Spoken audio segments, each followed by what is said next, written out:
So now we'll move on to the next one. It's called as a derivative market. A derivative is a security with a price that is dependent upon or derived from one or more underlying asset.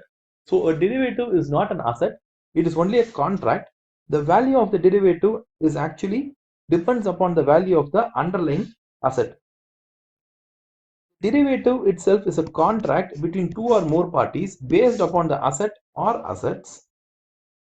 Its value is determined by fluctuation in the underlying asset. Common underlying assets for derivatives market includes stock, bond, commodities, currencies, interest rate, and market indexes. Derivative either can be an over-the-counter instrument or an exchange-traded instrument.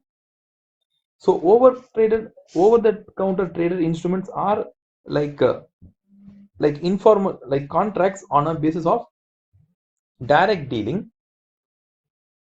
So over-the-counter instruments are like direct dealing, where one company has to approach a broker and the broker approaches another company.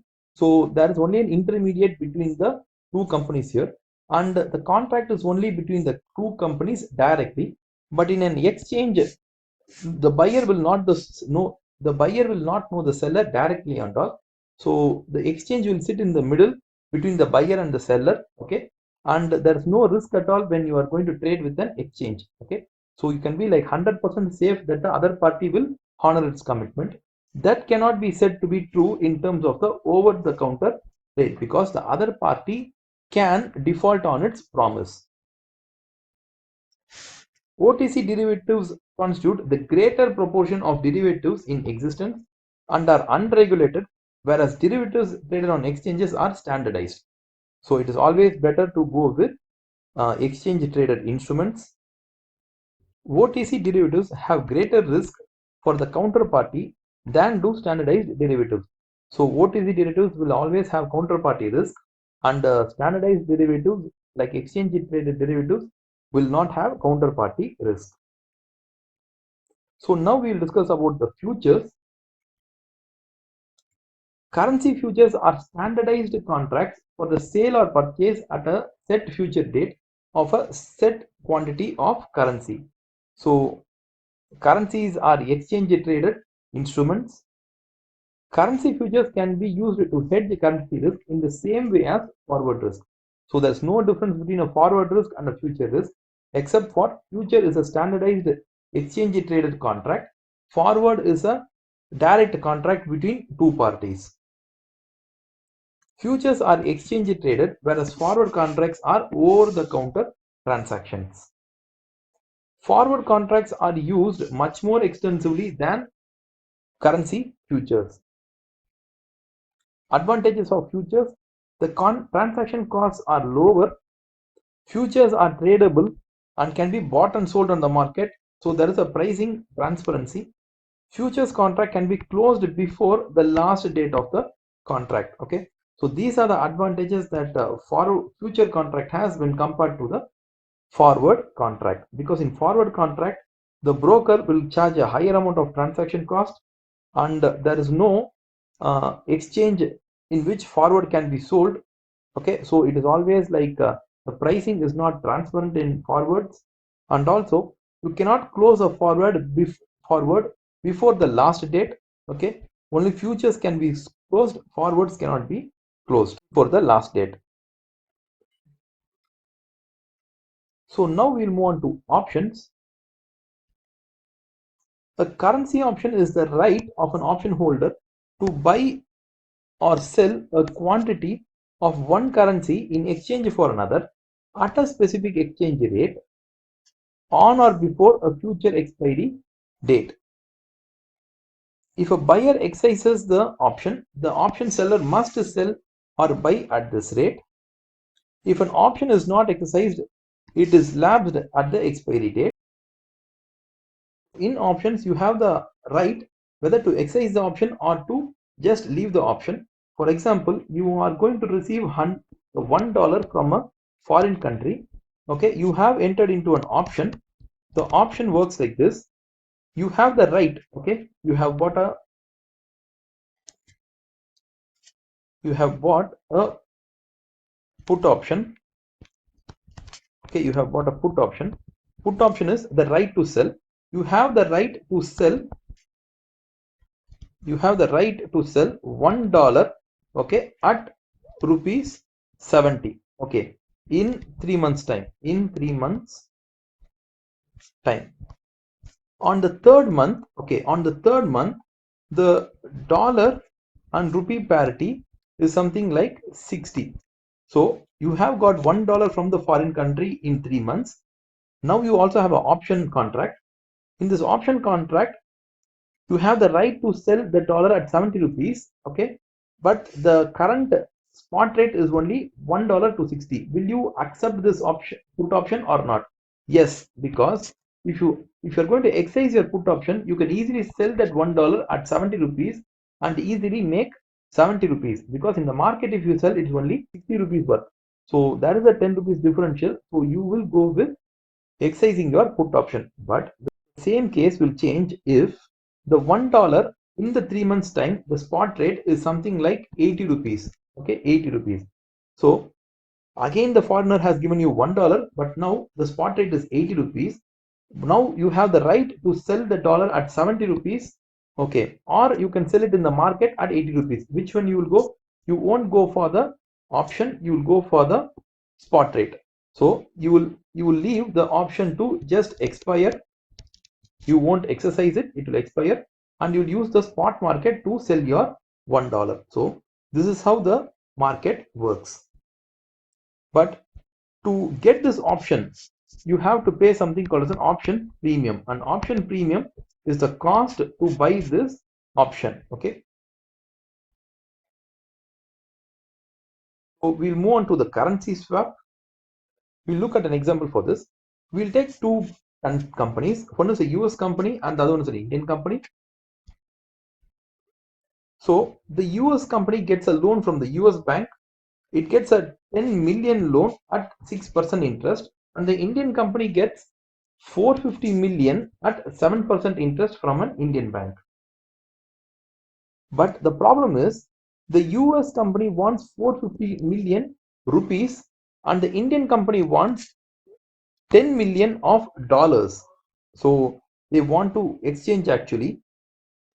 So they try to exchange. So they exchange their country currencies. So the Indian company gives 450 million rupee to US company, and the US company gives the USD 10 million amount to the Indian company. So the capital amount has been like swapped. Now we will move on to the interest rate swap. In the interest rate swap, what happens is the Indian company has to pay interest. So what interest they pay? For the 10 million that they got, okay, for the 10 million that they got, they have to pay the interest which the US company has to pay its bank. So 6% on the USD 10 million has to be paid by the Indian company to the US company. So the US company in turn, what they do is for the 450 million Indian rupee that they got, they pay the 7% interest rate, which is the Indian bank interest rate, will be paid to the Indian company. So once this has been paid, the US company pays the interest amount to the US bank, and the Indian company pays the interest to the Indian bank. So the interest have been paid. So that is about the local interest paid. So now again we will see the principal repaid. Assume the interest is like kept on swapped for around some 3 or 5 years. At the end of the contract, something like at the end of the 5th year, what happens is the principal again gets swapped. For example, so the Indian company gives away the USD 10 million and the US company gives the INR 450 million back to the Indian company. So now both the companies will repay their respective banks. So with this, the swap is over. But why did the companies actually enter into the swap contract? The swap contract is entered because each country's companies want the currency of the other country. They couldn't borrow it in the other country, so they try to find out a partner who's able to borrow on the other country. So that is the reason why they go for a swap. A currency swap is an agreement in which two parties exchange the principal amount of loan and the interest in one currency for the principal and the interest in another currency. So we'll have an example to understand this better. At the inception of the swap, equivalent principal amounts are exchanged at the spot rate. During the life of the swap, each party pays the interest on the swapped principal.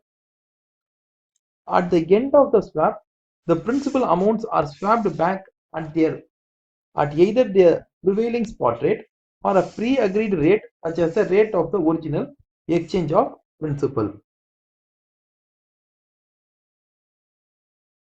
Which of the following statement is correct?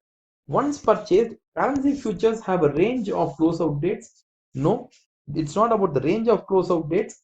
It can be sold on any date possible. Okay, so any date before the expiry date, the currency future can be closed. So it is not about the range of date. It can be closed on any date. Currency swaps can be used to hedge forex risk over longer periods than the forward market. This is a correct option because currency swaps can be used for a period of 5 years also. But if you take a forward contract, it is usually for a 1 year period only. So it is so this one, option B, is correct. Banks will allow forward exchange contracts to lapse if they are not used by a company. No, forward contract cannot be lapsed, it has to be honored. So this is wrong. Currency option premiums are paid for when they are exercised. If not when you exercise it, when you buy an option, you have to pay the premium. So this is wrong. So option B is the right one.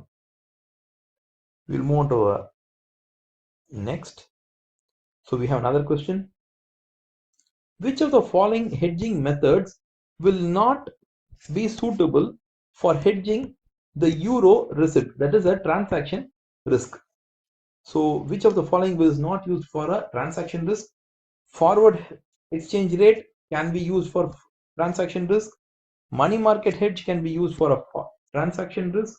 Currency futures can be used for transaction risk. But currency swap is a longer term arrangement, so you cannot use it for a transaction risk. So he's asking which of the following is not suitable. So currency swap is not suitable for transaction risk. The answer is D.